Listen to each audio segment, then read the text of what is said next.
আসসালামু আলাইকুম ওয়া রাহমাতুল্লাহি ওয়া বারাকাতুহু। সম্মানিত দর্শকবৃন্দ, স্বপ্নে মাছ ধরতে দেখার যে ব্যাখ্যা আল্লামা মুহাম্মদ ইবনে সিরিন রহিমাহুল্লাহ দিয়েছেন সে সম্পর্কে এখন আমরা আলোচনা করব। রিজিক ও বরকতের ইঙ্গিত। স্বপ্নে মাছ ধরা মানে আল্লাহর তরফ থেকে প্রচুর রিজিক ও কল্যাণ লাভ, কষ্টের পর সহজ জীবন লাভ।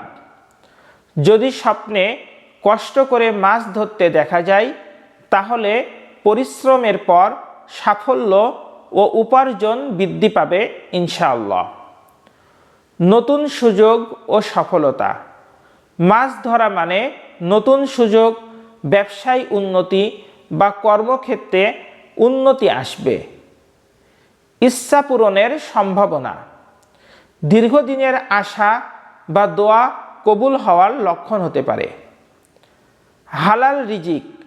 পরিষ্কার পানি থেকে মাছ ধরলে হালাল, পবিত্র ও সুখকর রিজিকের প্রাপ্তি নির্দেশ করে। সমস্যা দূর হওয়া।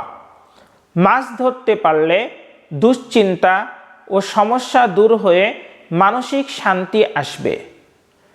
ব্যবসা বাণিজ্যে লাভ।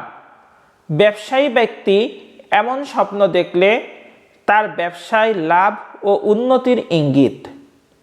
মহিলাদের জন্য সুসংবাদ। বিবাহিত নারী স্বপ্নে মাছ ধরলে ঘরে আনন্দ, সুখবর বা সন্তান লাভের ইঙ্গিত। অবিবাহিত মেয়ে দেখলে বিয়ে বা নতুন ভালো সম্পর্কের সম্ভাবনা। তাই স্বপ্নে মাছ ধরতে দেখা এটি সৌভাগ্যের লক্ষণ। আল্লাহ পাক রব্বুল আলামিন আমাদেরকে ভালো সৌভাগ্যের লক্ষণ এরকম স্বপ্ন দেখার তৌফিক দান করুন। আপনাদের দীর্ঘায়ু ও মঙ্গল কামনা করে আজকের ভিডিও এখানেই শেষ করছি। আল্লাহ হাফেজ। আসসালামু আলাইকুম ওয়া রাহমাতুল্লাহি ওয়া বারাকাতুহু।